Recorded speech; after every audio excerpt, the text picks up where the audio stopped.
Assalamualaikum warahmatullahi wabarakatuh. Waalaikumsalam warahmatullahi wabarakatuh. Bismillahirrahmanirrahim. Alhamdulillahirabbil alamin. Alhamdulillahilladzi an'amana bi ni'matil iman wal islam. Asyhadu an la ilaha illallah wa asyhadu anna Muhammadan abduhu wa rasuluh. Allahumma sholli ala sayyidina Muhammad wa ala ali sayyidina Muhammad, amma ba'du. Yang terhormat Bapak Kepala Sekolah SD Negeri 2 Taman Binangun, yang saya hormati Bapak dan Ibu guru serta karyawan SD Negeri 2 Taman Binangun, tak lupa Bapak dan Ibu guru yang tidak dapat saya sebutkan satu persatu yang saya hormati pula. Pertama, marilah kita panjatkan puji syukur kehadirat Ilahi Rabbi yang telah memberikan rahmat taufik hidayah kepada inayahnya kepada kita semua, sehingga pada siang hari ini kita dapat melaksanakan diseminasi budaya positif dalam rangka aksi nyata CGP Angkatan 11 Kabupaten Kebumen. Kedua, salawat serta salam senantiasa tercurahkan kepada baginda Nabi Agung Muhammad Sallallahu Alaihi Wasallam yang kita nantikan syafaatnya di yaumil qiyamah. Amin amin ya robbal alamin. Bapak Ibu yang saya hormati, perkenankan saya berdiri di sini untuk membawakan susunan acara dalam rangka diseminasi budaya positif oleh CGP Angkatan 11 Kabupaten Kebumen. Susunan acara yang pertama, pembukaan. Kedua, sambutan Kepala Sekolah SD Negeri 2 Taman Binangun. Yang ketiga, acara inti, pemaparan diseminasi budaya positif. Dan yang terakhir, penutup. Bapak Ibu yang saya hormati, mengingat waktu yang sudah cukup siang, marilah kita buka acara pada siang hari ini dengan bacaan basmalah bersama-sama. Semoga acara dapat berjalan dengan lancar tanpa ada halangan suatu apapun. Marilah Bapak Ibu, kita lanjutkan acara yang kedua, yaitu sambutan Kepala Sekolah SD Negeri 2 Taman Binangun. Kepada beliau Bapak Riono SPD disilahkan.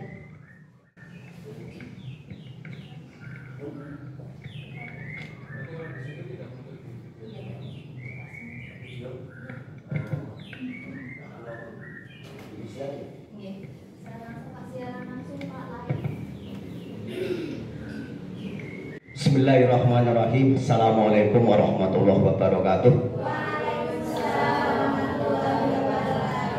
Bismillah, alhamdulillah, wa syukurillah, la hawla wa la quwwata illa billah ma'badah.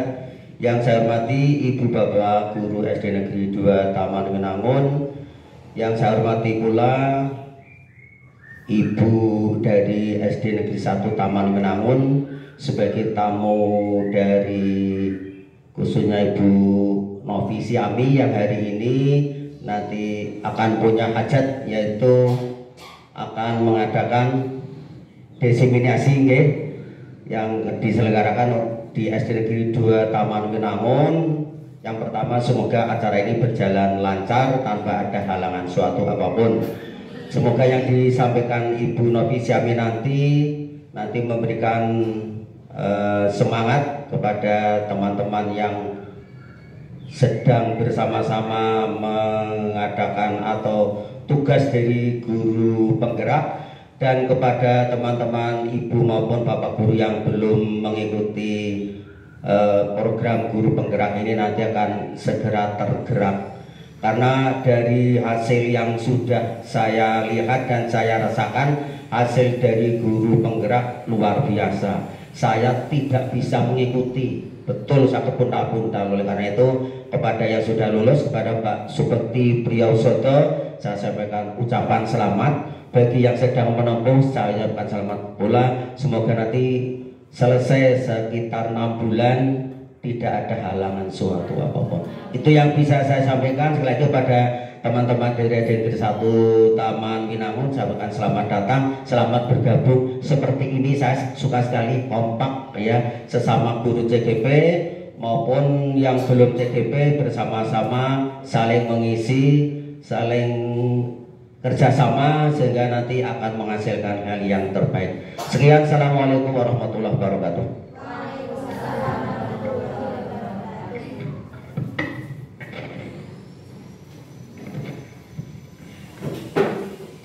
Saya ucapkan terima kasih kepada Bapak Kepala Sekolah, Bapak Riono SPD yang telah berkenan memberikan sambutannya. Acara yang ketiga yaitu acara inti yang akan diisi oleh Ibu Novi Siami SPD. Padanya disilahkan. Baik, assalamualaikum warahmatullahi wabarakatuh.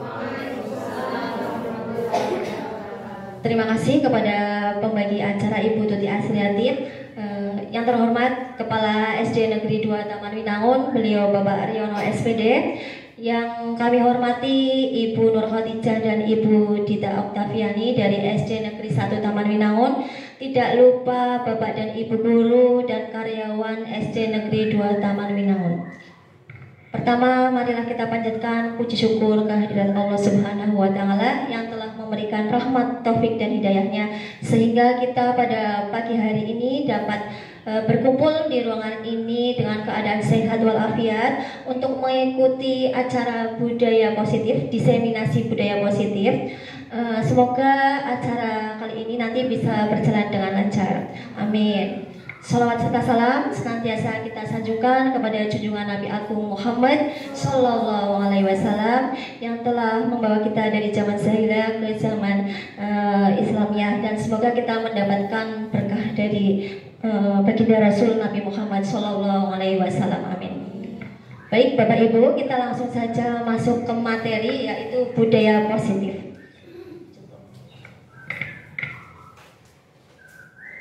Ya, Bapak Ibu, sebelum kita masuk ke acara budaya positif, untuk memunculkan aura positif di ruangan ini, tentunya sesuai tema kita ya Bu, budaya positif. Nah, saya ingin memunculkan aura positif di ruangan ini. Nah, saya akan mengadakan satu permainan gitu. Satu permainan namanya yuk senyum 30 detik apa 30 menit ya Bu? 30 detik kan? 30 detik betul. Mungkin tadi Bapak Ibu guru sudah beraktivitas, sudah mengajar, ada yang sudah olahraga. Tentunya Bapak Ibu jenuh, mungkin penat ya. Untuk memunculkan aura itu, mari kita lakukan senyum selama 30 detik. Saya mohon Bapak dan Ibu untuk berdiri sebentar. Oke.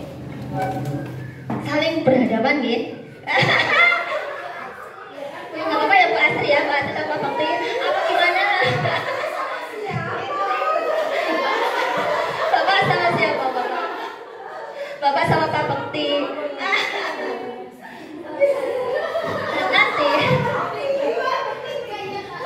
disuruh senyum ya, belum disuruh senyum sudah senyum. Tidak apa-apa.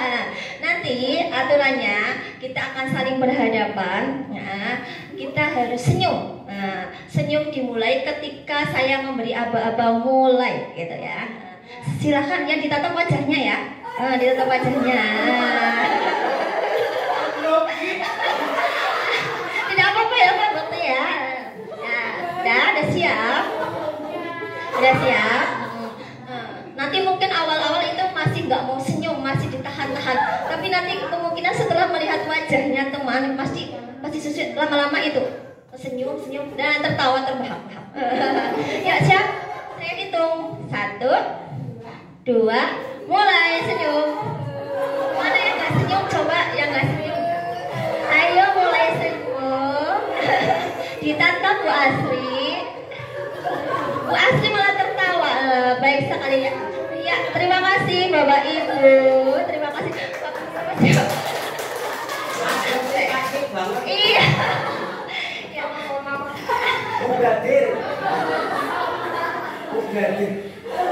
baik, kayaknya Bapak Ibu semua sudah memiliki hati yang ceria, sudah senang ya, semuanya tertawa, tidak ada yang cemberut gitu ya. semuanya sudah senang, bahagia. Kayak kalau senang dan bahagia itu kan kita memulai sesuatunya itu mudah gitu, lebih rileks gitu. Lanjut Bu Asri. Tema diseminasi saya hari ini yaitu tentang budaya positif. Nah, seorang guru itu tentunya ingin mengharapkan anak didiknya itu memiliki suatu budaya positif atau kebiasaan baik. Nah, budaya positif itu dapat dijalankan dengan menerapkan ini. Saya ada 6 konsep budaya positif. Yang pertama itu disiplin positif. Yang kedua, motivasi perilaku manusia. Yang ketiga, keyakinan kelas. Keempat, kebutuhan dasar manusia. Kelima, posisi kontrol guru. Dan yang terakhir, segitiga restitusi. Lanjut Bu. Baik Bapak Ibu, di situ ada kata disiplin positif. Ketika Bapak Ibu pertama melihat kata disiplin positif, apa sih yang ada di benak Bapak Ibu semua tentang kata disiplin positif? Saya mau tahu pendapat dari Bapak Ibu tentang disiplin positif itu apa sih? Gitu. Ya, monggo siapa yang mau berpendapat? Ayo, Bu Dita, coba Bu Dita.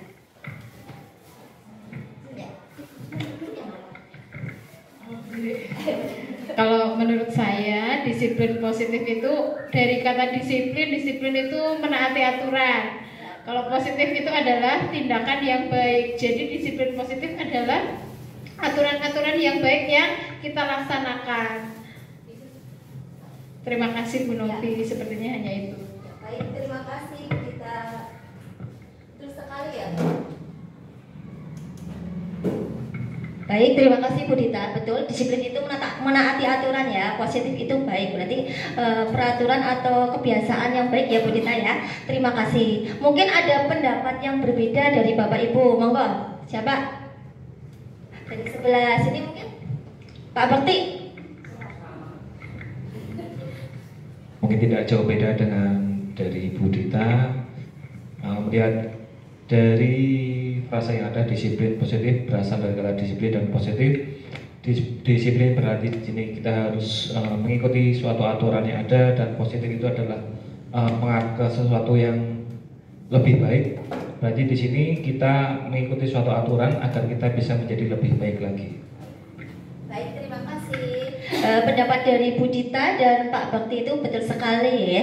Jika bahwa disiplin positif itu kita menaati aturan, kebiasaan-kebiasaan baik yang ada di sekolah. Lanjut Bu Asri. Coba kita lihat. Nah, itu disiplin positif merupakan itu suatu cara penerapan disiplin yang mengajarkan anak-anak itu untuk lebih bertanggung jawab dan menumbuhkan kesadaran diri berdasarkan nilai-nilai kebajikan. Di situ ada poin nilai-nilai kebajikan. Saya ingin tahu nilai-nilai kebajikan itu nilai-nilai yang seperti apa sih gitu. Oh ya, Bu Nur. Terima kasih. Kalau menurut saya nilai-nilai kebajikan itu adalah nilai-nilai yang baik. Kebajikan itu baik Bu. Jadi nilai-nilai atau hal-hal yang baik. Mungkin seperti itu. Ya, terima kasih Bu Nur. Betul sekali Bu Nur. Nilai-nilai kebajikan itu adalah nilai-nilai baik yang ditimbulkan atau yang dimunculkan dari diri sendiri gitu. Selanjutnya Bu Asri, coba kita lihat. Nah, di situ ada nilai-nilai kebajikan, nilai-nilai kebajikan universal yang biasanya muncul dari diri sendiri gitu ya. Ada toleransi, mandiri, percaya diri, rasa hormat, banyak sekali di situ ya. Kreativitas dan antusias. Lanjut Bu. Nah, sesuai tema kita disiplin positif. Nah, di situ disiplin positif itu mengarah ya lebih ke arah disiplin diri. Maksudnya disiplin diri itu adalah disiplin dari pribadi kita masing-masing, diri kita masing-masing untuk dapat mengontrol diri dalam melakukan segala tindakan. Jadi kita dalam berbuat sesuatu itu tentunya kita harus bisa mengontrol diri. Jadi kita dalam bertindak sesuatu itu kita harus melakukan hal-hal yang positif gitu, sesuai dengan aturan. Nah, disiplin diri ini adalah bagaimana cara kita tentang mengontrol diri dan bagaimana menguasai diri kita sendiri untuk memilih tindakan yang mengacu pada nilai-nilai tadi, nilai-nilai kebajikan. Lanjut Bu. Nah, seseorang yang memiliki disiplin diri itu berarti mereka itu sudah bisa bertanggung jawab terhadap apa yang dilakukannya, karena mereka itu mendasarkan tindakan mereka itu pada nilai-nilai tadi, nilai-nilai yang muncul tadi dari diri seseorang itu. Nah, nilai-nilai yang muncul itu, kebiasaan baik itu diharapkan itu muncul atas kehendak sendiri, bukan dari pengaruh orang lain, bukan karena merasa takut atau ingin mendapatkan sebuah pujian dari orang lain. Nah, motivasi dari diri sendiri itu yang dinamakan dengan motivasi internal atau intrinsik gitu. Disiplin diri dapat membuat murid memahami dan menyadari berdasarkan motivasi internal tadi ya.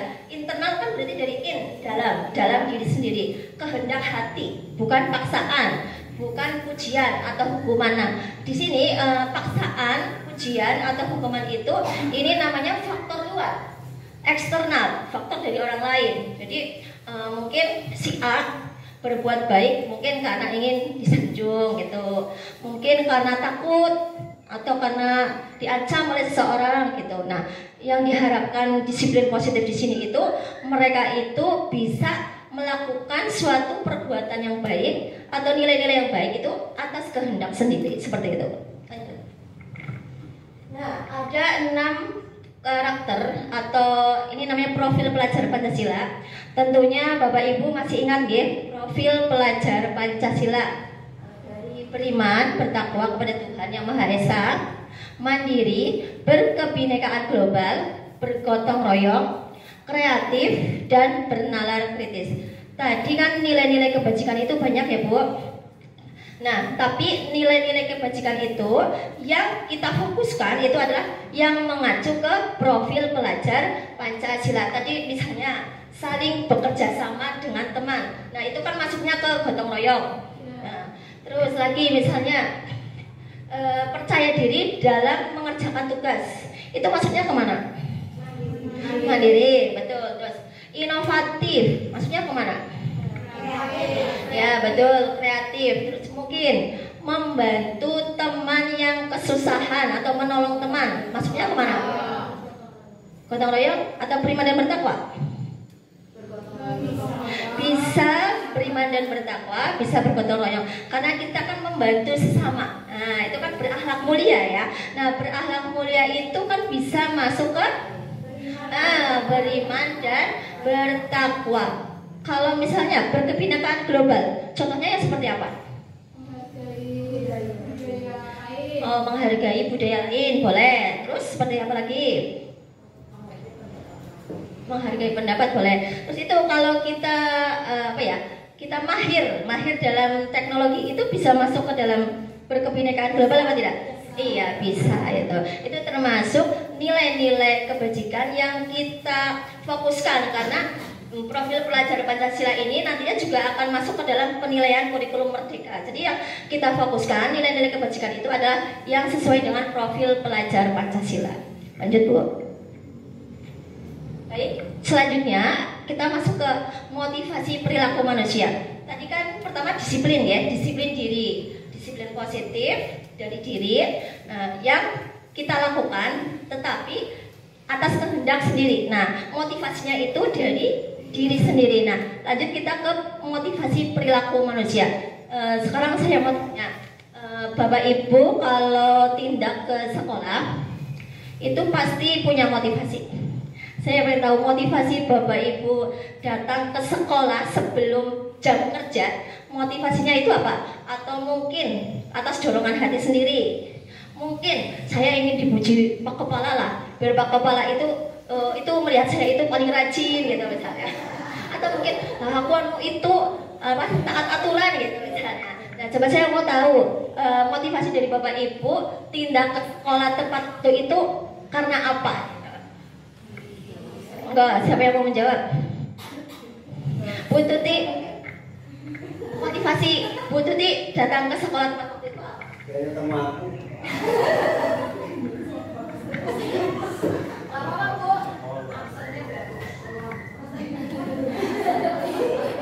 Apa sih mungkin ada dorongan hati sendiri. Kasih gimana lo?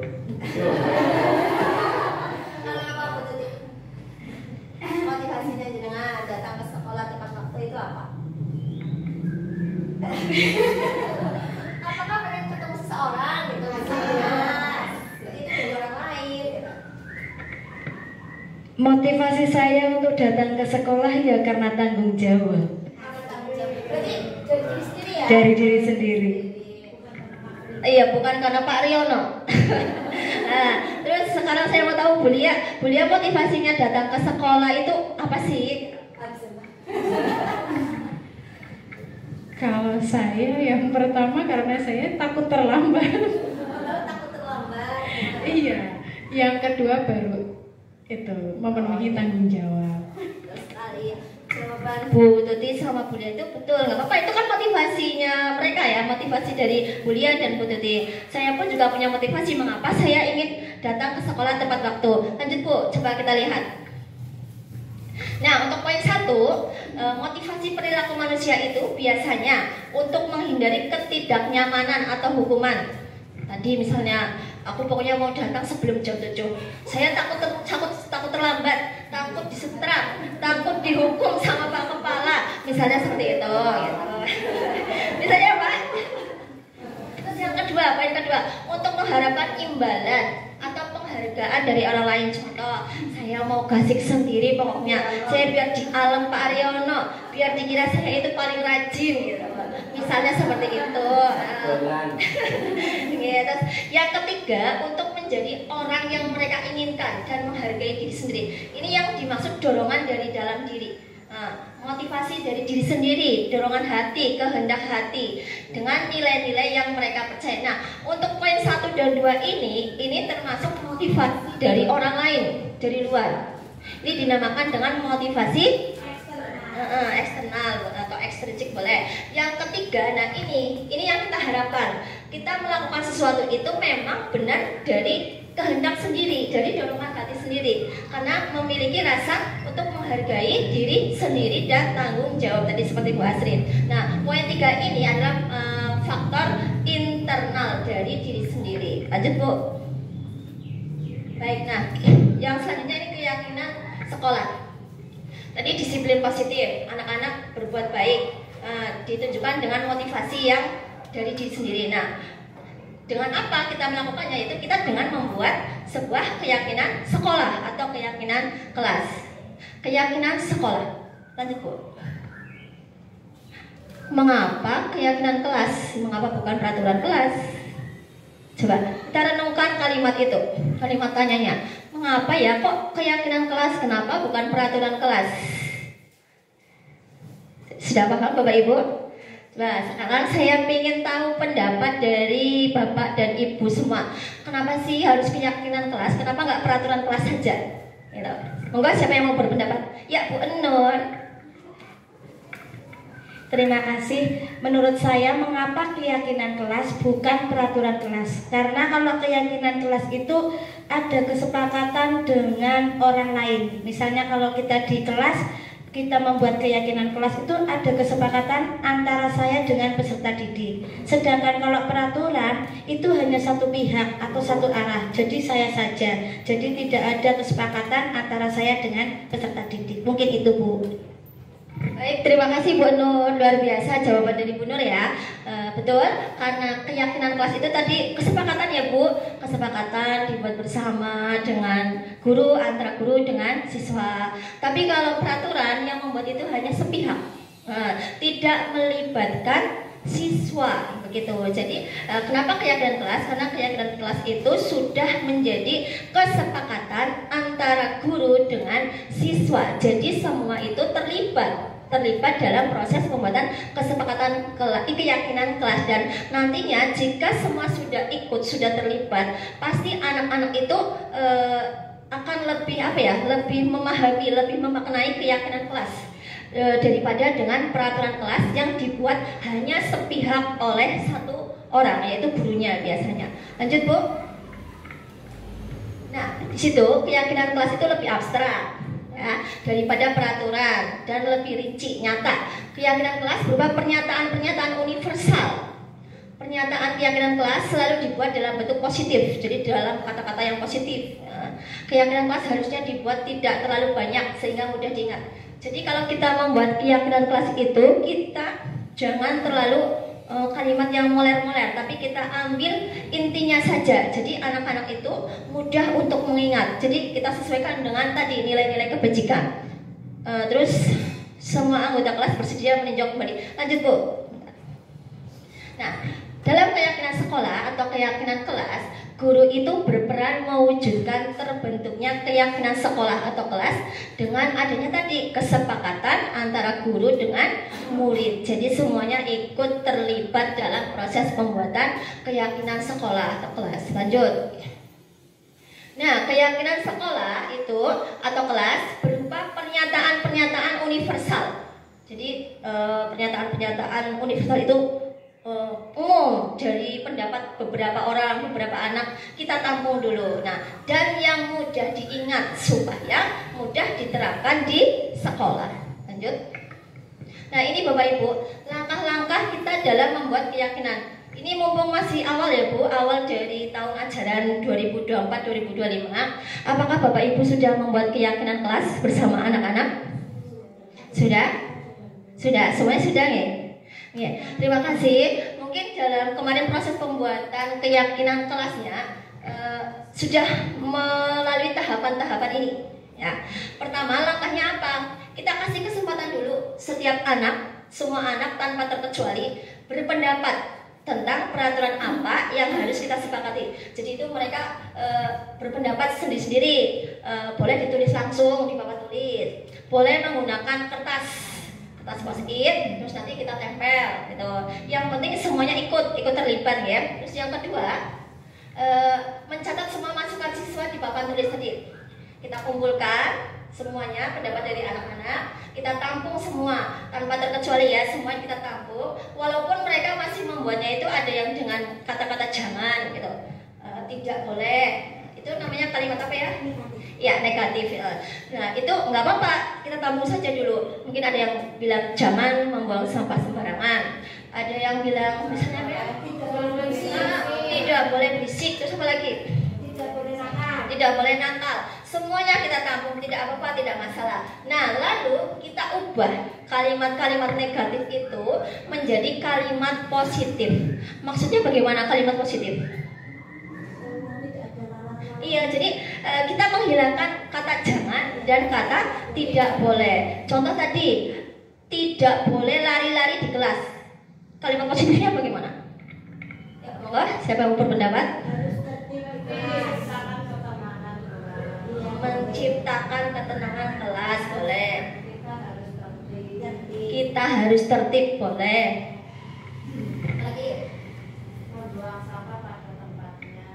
Ya, misalnya anak nulisnya kan biasanya tidak boleh membuang sampah sembarangan. Nah, itu kan masih negatif ya. Kita ubah ke positif, buanglah sampah di tempatnya, betul. Nah, itu kita ubah semuanya ke kalimat positif.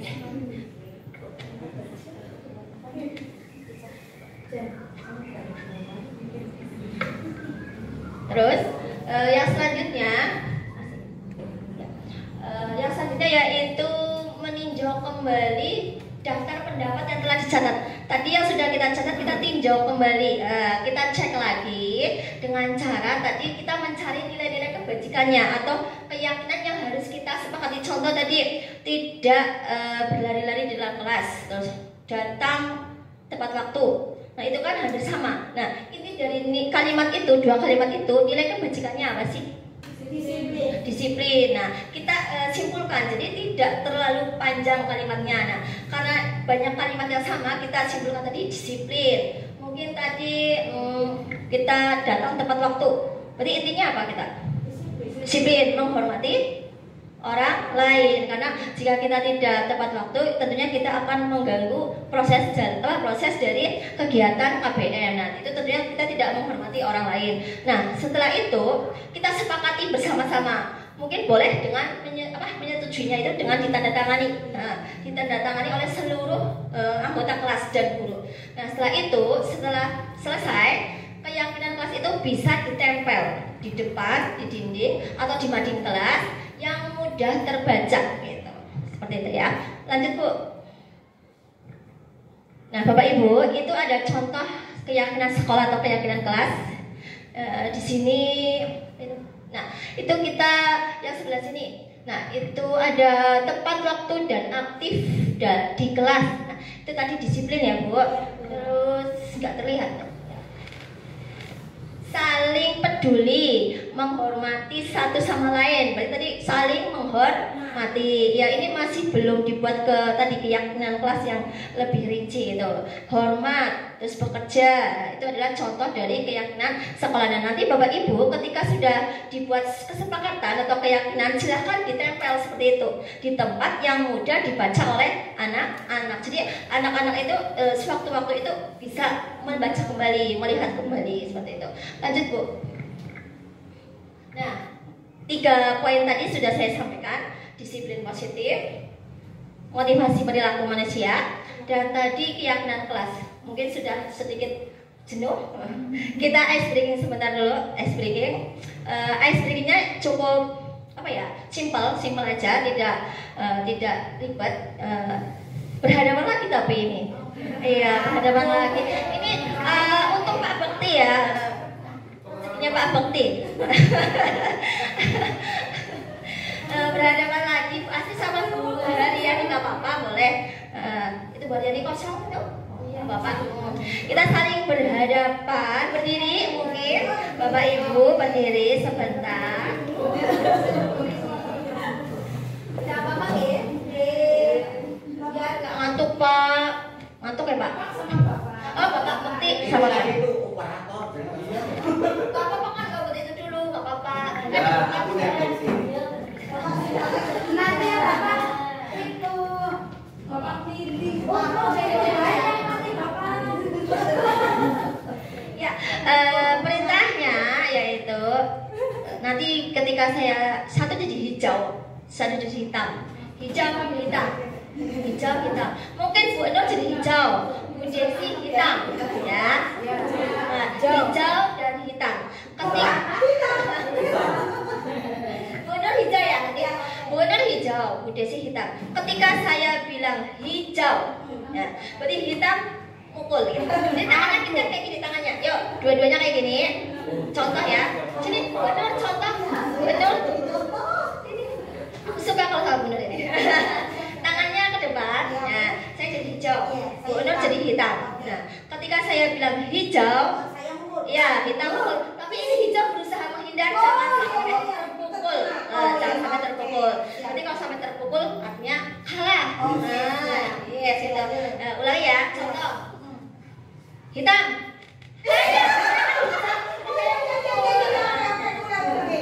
Kalau saya bilang hitam, berarti hijau yang mukul. Hitam. Enggak. Hitam. Hijau. Ketika saya bilang hitam, hijau yang mukul. Ketika saya bilang hijau, hitam yang mukul. Berusaha menghindar. Berusaha menghindar.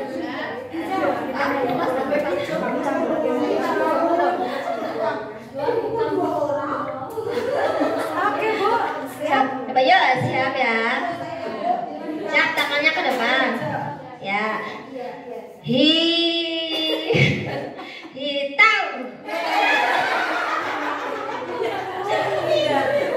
Lagi. Hijau. Sekali lagi, konsentrasi. Apa ya? Tangannya itu agak dekatan dong, agak dekatan. Hitam. Ya, terima kasih Bapak Ibu semuanya. Ya. Mana? Biar nggak ngantuk, Bu Nur ya, Bu. Gimana? Sudah relax, sudah refresh, sudah lanjut, Pak. Baik. Nah, untuk keempat, kelima, dan keenam, poin 4, 5, 6, poin keempat itu tentang kebutuhan dasar manusia. Poin kelima nanti tentang posisi kontrol. Yang keenam restitusi. Nah, di poin 456 itu kita akan membahas teknik kita dalam menangani, dalam apa ya, membantu ketika anak-anak kita itu berbuat di luar disiplin positif tadi. Jadi teknik kita melayani, membimbing, atau mungkin kita menyelesaikan masalah yang timbul dari anak-anak kita nanti. Nah, yang pertama itu kebutuhan dasar manusia. Nah, sebelumnya saya mau tanya dulu, ketika Bapak Ibu guru melihat kata-kata kebutuhan dasar, apakah kita memiliki kebutuhan dasar? Memiliki. Ya, kebutuhan dasar manusia. Saya mau tahu kebutuhan dasar dari Bapak Ibu semua apa sih gitu? Ya, contoh Bu Nur. Kebutuhan dasarnya Bu Nur apa sih? Makan, betul. Bu Dita? Saya butuh disayang. Butuh disayang. Iya, disayang suami tentunya, Bu ya. Saya butuh senang, merasa senang. Oh, butuh senang, butuh bahagia. Bu Asti? Damai, sentosa, aman. Bu Yuni mungkin butuh apa? Butuh diapakan? Butuh diapakan? Bu Yuni membutuhkan apa? Butuh apa? Butuh dihargai. Oh, Bu A kerjasama. Bu Pur? Butuh rasa nyaman. Iya. Itu semua tadi yang disebutkan oleh Bapak Ibu itu adalah kebutuhan kita. Nah, contoh tadi misalnya yang paling disayang siapa tadi ya? Bu Dita. Mungkin Bu Dita sebagai seorang istri butuh disayang. Tadi ada yang minta diperhatikan juga. Nah, sebagai seorang istri butuh disayang, diperhatikan oleh Pak suami ya tentunya. Oleh suami tentunya. Nah, ketika kebutuhan Bu Des, Ibu Sa, Bu Dita, Bu Lia itu tidak terpenuhi, mungkin Bu Dita dan Bu Lia akan bertindak di luar positif. Misalnya di sekolah uring-uringan, cemberut, terus apa? Sensitif, mudah marah. Nah, karena kebutuhan dari Bu Dita dan Bu Lia tidak terpenuhi oleh Pak suami. Nah, kalau Pak suami tidak tahu tekniknya, maka Pak suami tidak akan bisa menyelesaikan itu. Nah, begitu juga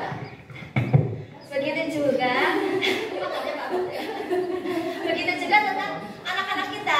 Ketika di sekolah, anak-anak kita itu berbuat di luar apa?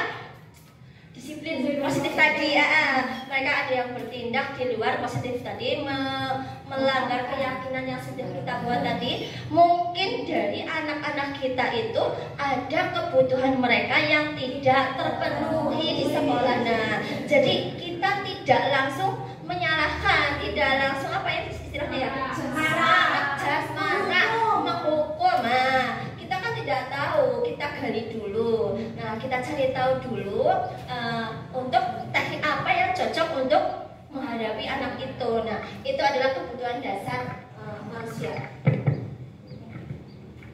Sebelumnya Pak, sebelumnya.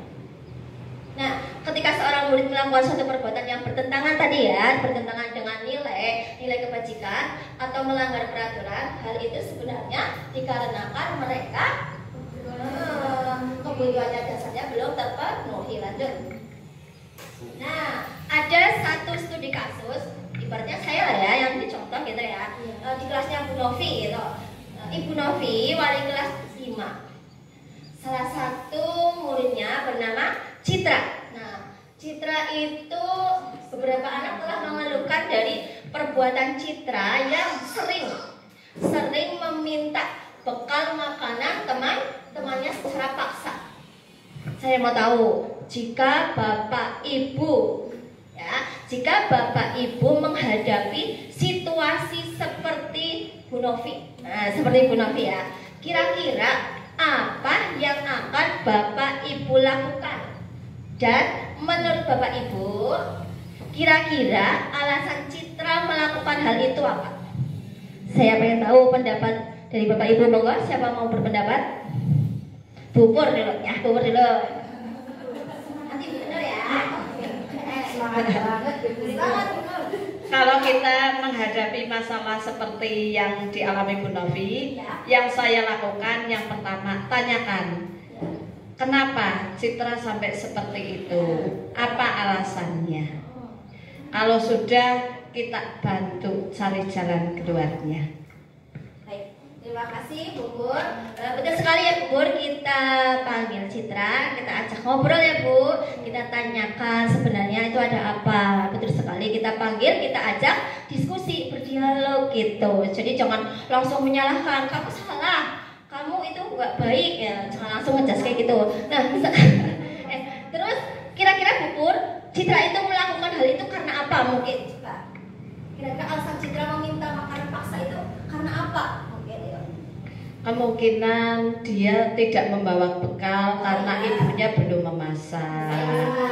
Iya betul. Mungkin kata Bu Pur, Citra itu nggak bawa bekal, mungkin ibunya itu belum sempat masak gitu. Dan sekarang saya mau tahu pendapat dari Bu Nur. Bu Nur, kira-kira kalau Bu Nur di posisinya Bu Novi, Bu Nur itu akan melakukan apa ke Citra? Terus kira-kira alasan Citra itu kenapa kok sampai meminta makanan secara paksa? Monggo Bu Nur.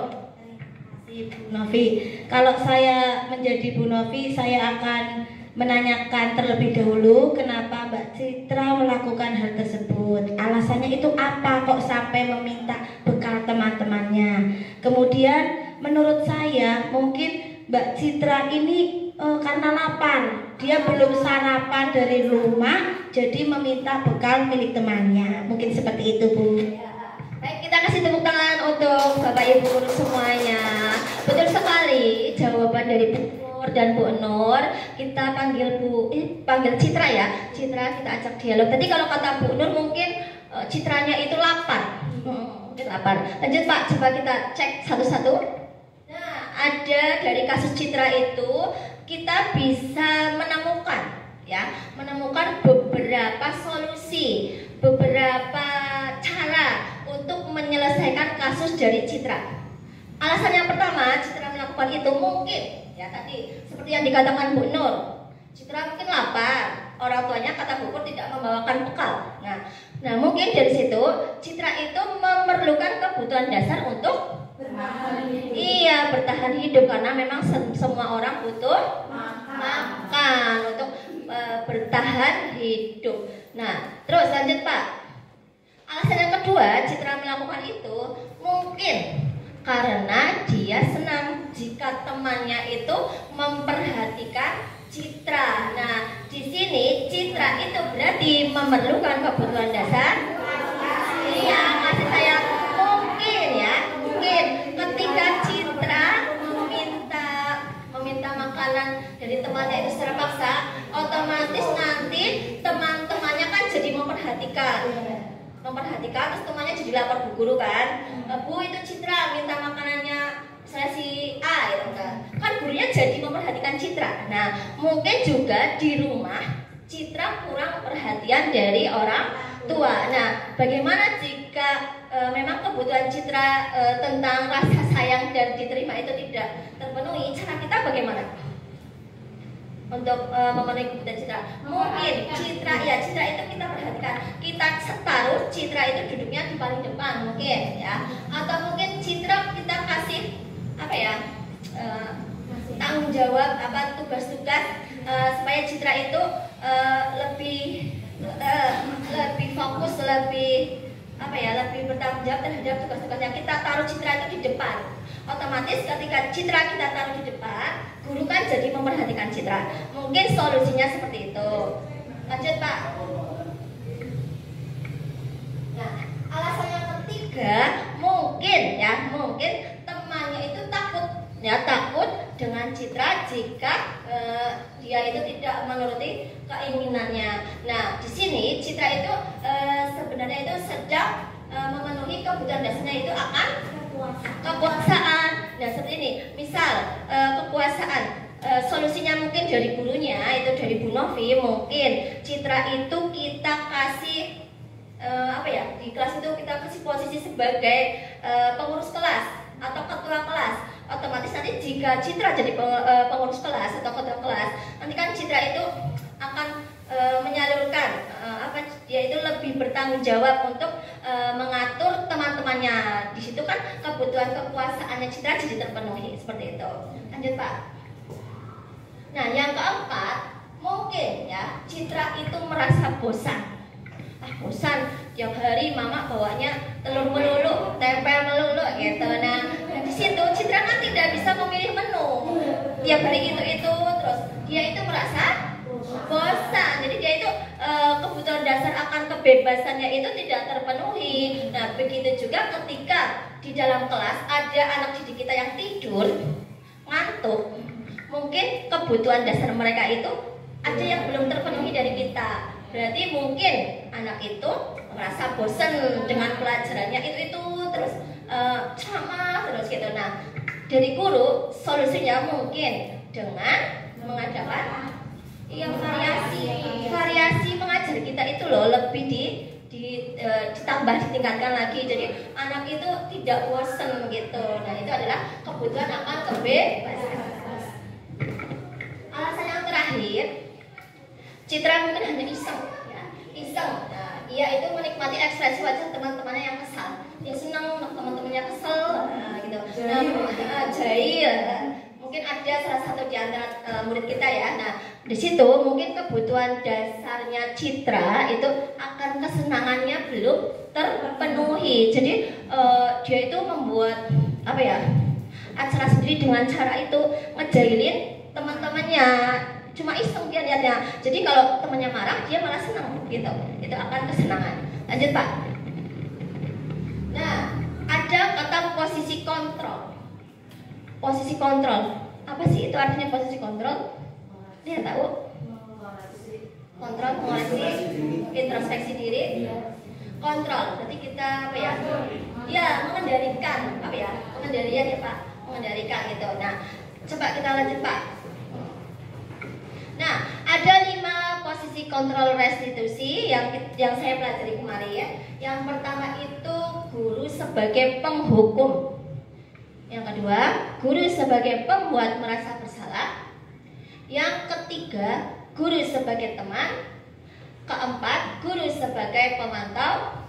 Kelima, guru sebagai manajer. Dari kelima ini ya, 1, penghukum, merasa bersalah, teman, pemantau, dan manajer. Dari kelima ini mungkin kita sebagai guru sudah sering melakukannya. Gitu. Coba lanjut Pak.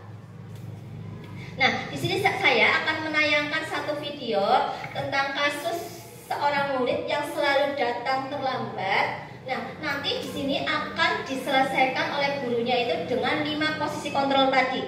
Coba nanti Bapak Ibu amati tentang 5 posisi kontrol tadi. Apa sih beda dari kelima posisi itu? Bedanya apa? Ya, mohon disimak nih Bapak Ibu. Monggo, Pak Bekti silahkan.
Bu. Maaf sekali. Posisi pembuat rasa bersalah berbicara dengan nada tenang.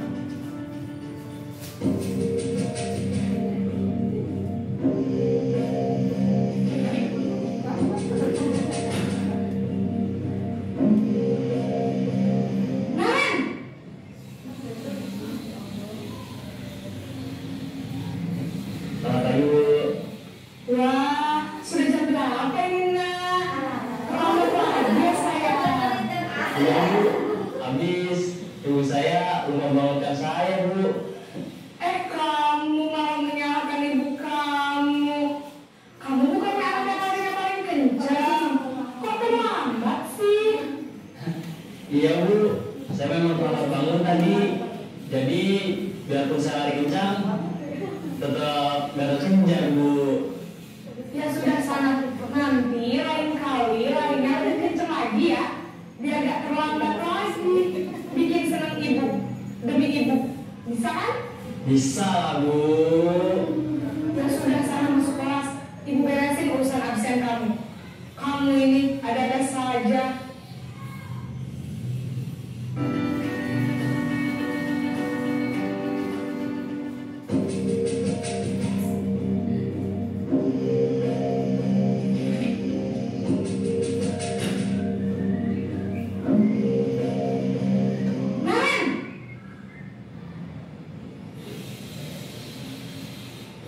Selamat pagi Bu. Nah, Ren, apa peraturan sekolah kita tentang jam berapa kita harus masuk sekolah, nak? Kita harus di sekolah jam 7 Bu. Iya, betul. Sekarang sudah jam 7.20. Nah, sudah tahu konsekuensinya jika terlambat hadir? Paham Bu. Saya harus tinggal kelas pas jam istirahat selama 20 menit. Iya, benar. Konsekuensinya demikian. Jadi nanti jam 9.30 pas istirahat, kamu harus tinggal di kelas, kerjakan tugas tambahan untuk ketertinggalan kamu, ya? Baik Bu.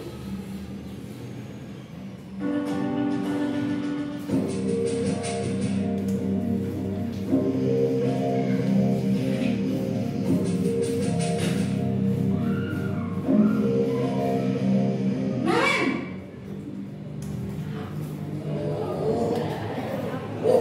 Selamat pagi Bu. Selamat pagi, Naren. Maaf Bu, saya terlambat. Iya, sekolah masuknya jam 7, sekarang sudah jam 7.20. Jadi sekarang bagaimana ini, Naren? Maaf Bu, saya lupa setel alarm saya semalam. Baiklah, menurut kamu, keyakinan sekolah yang mana yang perlu kamu tingkatkan? Menghargai diri sendiri dan orang lain mungkin ya Bu. Setuju. Jadi, apakah Naren meyakini prinsip saling menghormati tersebut? Iya Bu, saya meyakininya. Apakah Naren bersedia memperbaiki masalah keterlambatan ini? Bersedia Bu. Bagaimana kamu akan perbaiki masalah keterlambatan ini? Saya akan coba untuk tidak lupa menyetel alarm saya Bu. Baik, kalau Naren lupa menyetel alarm di rumah, ada orang yang kira-kira bisa bantu mengingatkan tidak? Ada Bu, kakak saya, Kak Emma. Ada lagi selain Kak Emma? Selain Kak Emma, ada ibu saya. Baik, jadi yang mengingatkan Naren adalah Kak Emma dan ibu kamu ya? Kira-kira akan mulai set alarm kapan ya, Naren? Setelah pulang sekolah, akan segera saya lakukan. Baik, jadi Naren akan setel alarm untuk bangun besok pagi dan akan diingatkan oleh kakak dan ibunda Naren ya. Ada lagi yang mungkin perlu dilakukan, Naren? Agar tidak terlambat bangun lagi. Tidak ada Bu. Baik, Naren. Terima kasih untuk kerjasama kamu. Sekarang kamu perlu kembali ke kelas untuk belajar. Baik Bu, terima kasih. Stop dulu Bu Asri ya.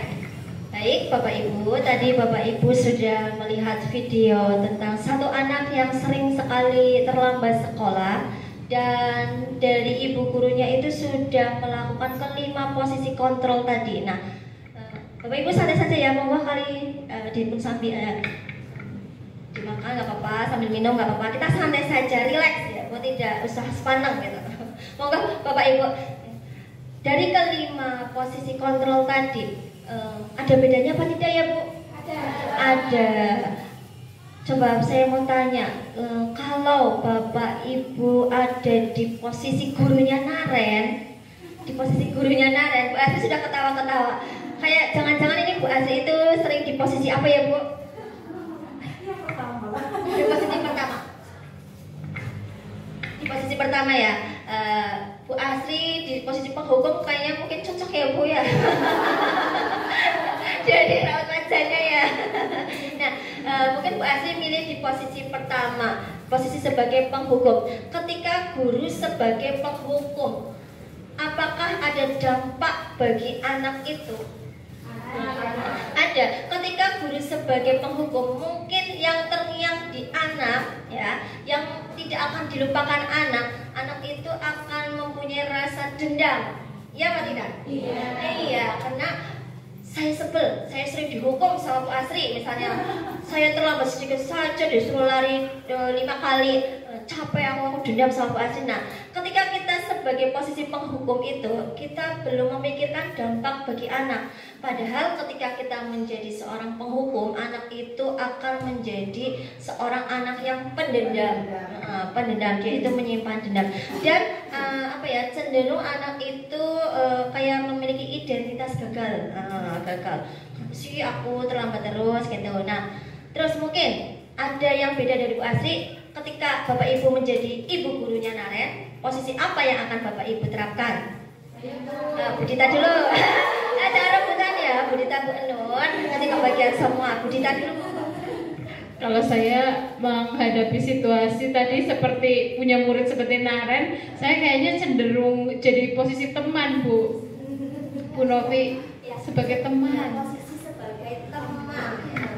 Bu Dita milih posisi sebagai teman. Nah, kalau sebagai teman berarti tadi lebih akrab ya Bu? Ya, lebih akrab, lebih bahasanya itu lebih komunikatif, lebih merangkul ke anak. Nah, di posisi teman ini menimbulkan identitas sukses pada anak. Tetapi ada dampaknya, anak jadi ketergantungan. Jadi anak itu akan nurut, akan manut jika sama guru itu. Misalnya sama Bu Dita, aku sekolah sama Bu Dita, manutlah, nurut. Kalau sama Bu Dita aku nggak dimarahi, aku sebagai bestinya Bu Dita, misal kayak gitu. Nah, itu akan menimbulkan dampak ketergantungan hanya kepada satu guru saja gitu. Dia berhasil, tapi efeknya ketergantungan hanya pada satu guru gitu. Kalau Bu Enur bagaimana Bu Enur? Kalau saya pengen jadi pemantau. Selalu membidik. Iya, karena sudah ada peraturan-peraturan yang sudah ditetapkan, jadi biar anak disiplin gitu. Baik sekali Bu Enur. Kalau Bu Enur mau jadi pemantau, jadi Bu Enur itu memberikan pertanyaan, checklist pertanyaan. Naren itu ditanya terus, peraturannya apa sih Naren? Oh sebenarnya tahu kan Kak Naren? Jadi dibombong pertanyaan terus Naren gitu ya Bu Enur ya. Lama-lama Naren bosan harus ditanya terus. Nah, baik dari 5 posisi itu tentunya kita sebagai guru sudah pernah melakukannya semua. Tetapi lanjut Bu Asri coba. Setelah kita mengamati tadi ya kasusnya Naren, kira-kira posisi mana yang paling ideal? Ada satu yang paling ideal dari kelima posisi kontrol tadi. Menurut Bapak Ibu posisi mana kira-kira? Manajer. Ya. Posisi manajer itu yang paling ideal ya. Alasannya apa? Dialog dulu. Iya betul sekali. Iya ada kesepakatan. Jadi ada dialog antara guru dengan anak murid. Kita gali dulu, tanyakan dulu kenapa Naren bisa terlambat. Jangan langsung menghukum. Nah gitu. Mulai sekarang kita sudah tahu ya. Jadi posisi yang paling ideal itu kita sebagai manajer. Coba lanjut Bu. Nah itu bedanya. Kelima posisi kontrol bedanya. Kalau sebagai penghukum itu identik dengan kata-kata kasar, menghardik, bahkan bisa menghukum dengan hukuman fisik seperti itu.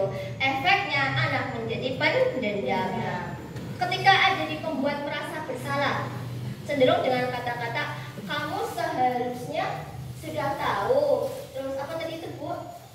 Kamu sering buat ibu susah. Iya, kamu senang ya membuat ibu susah. Jadi iya, jadi pernyataan dari gurunya itu seolah-olah itu menyalahkan Naren. Naren itu yang salah. Naren itu selalu salah. Jadi dampak bagi anak itu menjadi merasa orang paling gagal dan menurunkan rasa percaya diri anak. Aku salah terus, salah gitu. Nah, itu adalah efek yang buruk bagi anak. Nah, ketika menjadi teman dengan kata-kata ayolah bantu ibu, sekali saja itu cenderung lebih akrab antara anak dan guru. Terus kalau sebagai pemantau cenderung dengan pertanyaan-pertanyaan, ditanya peraturannya apa, konsekuensinya apa gitu. Nah, kalau sebagai manajer tadi itu kita gali dari awal, kenapa kamu melakukan itu, apa alasannya, terus solusi apa yang akan kamu lakukan untuk memperbaiki. Lanjut Bu. Nah, di posisi manajer, guru dapat menerapkan disiplin positif yang berpihak pada murid dan memerdekakan murid. Ya betul, memerdekakan murid karena murid dikasih kesempatan untuk menilai perbuatannya itu sudah betul apa belum, dan kita bantu untuk mencari solusinya bersama-sama gitu. Lanjut. Nah, selanjutnya ini posisi kontrol, masih posisi kontrol. Di antara kelima posisi kontrol tadi, sebaiknya seorang guru menggunakan posisi manajer. Lanjut Bu. Posisi kontrol guru sebagai manajer, guru itu dapat berbuat sesuatu bersama murid. Jadi menyelesaikannya itu bersama-sama dengan murid. Mempersilahkan murid untuk bertanggung jawab, lebih tanggung jawab dengan apa yang sudah dilakukannya, dan mendukung murid agar dapat menemukan solusi. Kita dorong, kita gali terus supaya murid itu bisa menemukan solusinya sendiri, seperti itu. Lanjut.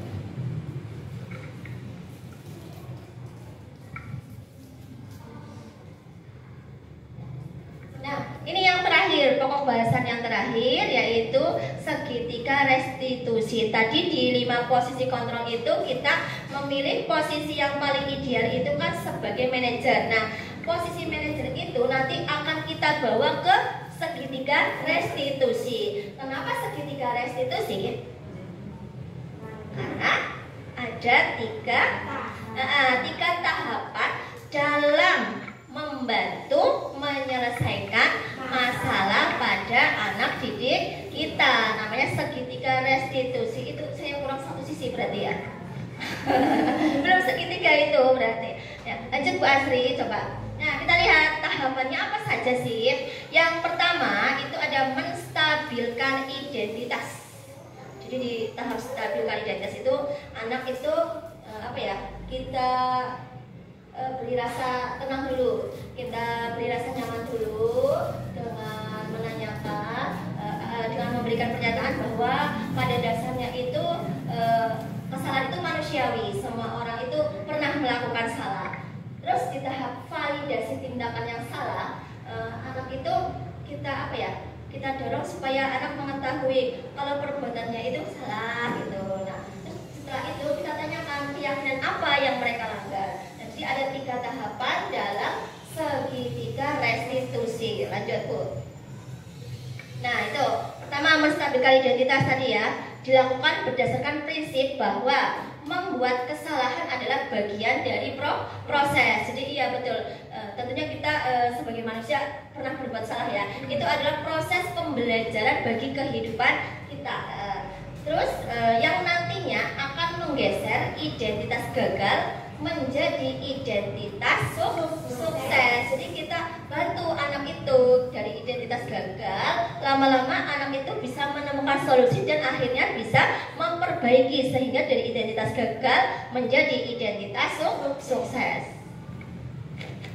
Ciri-ciri dari menstabilkan identitas itu ada kalimat berbuat salah itu hal manusiawi nak gitu. Jadi kita kayak menenangkan supaya anak itu tidak takut, anak itu ada rasa tenang. Jadi kan nanti kalau anak sudah tenang, lama-lama anak itu mau bercerita, mau mengeluarkan kenapa sih saya bisa berbuat seperti itu. Jadi kita